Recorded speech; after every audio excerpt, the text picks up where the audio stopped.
আপনাদের কিছু টিপস দেবে। সেই টিপস সম্বন্ধে আমরা তার সঙ্গে সরাসরি কথা বলি।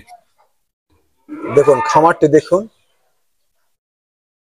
এবং আপনারা নতুন খামার করেছেন বা করবেন তাদের আপনাদের সম্বন্ধে মামুন ভাই কিছু পরামর্শ দেবে। আপনার গভীর মনোযোগ সহকারে সেই পরামর্শটি গ্রহণ করবেন, আপনারা তাতে উপকৃত হবেন।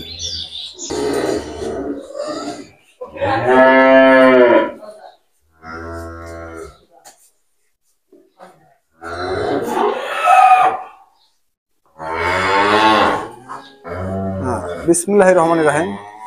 মামুন ভাই, আপনি একজন সফল খামারি, এবং যারা ইতিমধ্যে খামার করেছেন বা খামার যারা করতে চাচ্ছে তাদের উদ্দেশ্যে আপনি কিছু বলেন যে কিভাবে খামার করলে তারা টিকে থাকবে।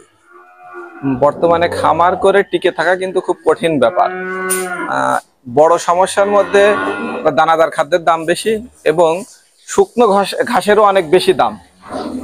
এখানে বলবো যে খামার করতে হলে প্রথমে দানাদার খাদ্যটা নিজেই তৈরি করতে হবে, রেডি খাবারের উপরে নির্ভর হওয়া যাবে না। এটা হলো প্রথম কথা। আর দ্বিতীয় কথা হচ্ছে আপনার অবশ্যই কাঁচা ঘাস থাকতে হবে। কাঁচা ঘাস ছাড়া কোনোভাবেই খামার করা সম্ভব না। সেক্ষেত্রে দেখা যাচ্ছে যে ভালো জাতের কাঁচা ঘাস নিজে সংগ্রহ করতে হবে, অথবা নিজের জমি থাকলে জমিতে লাগাতে হবে। আর যদি সাইলেজ করার মতো অবস্থান থাকে তার সাইলেজ করতে হবে। এখানে কাঁচা ঘাস বলতে আপনি কোনগুলো চাচ্ছেন? স্থায়ী কি পাংচং এক বা নেপিয়ার এই জাতীয় ঘাস? মানে নেপিয়ারটা তো প্রোডাকশন অনেক কম হয়, পাকচং এক হইলে এটা সব থেকে বেটার হয়, প্রোডাকশনটা অনেক ভালো পাওয়া যায়। আমি সিজনাল ঘাস সম্পর্কে কিছু বলেন। সিজনাল ওটা তো স্থায়ী ঘাস হলো, সিজনাল যেমন আমাদের ধান কাটার পরে আপনার দেখা যাচ্ছে শীতের সিজনে এই ক্ষেত্রে আপনার হাইব্রিড জো ঘাস যেটা, এটা বলতে পারে।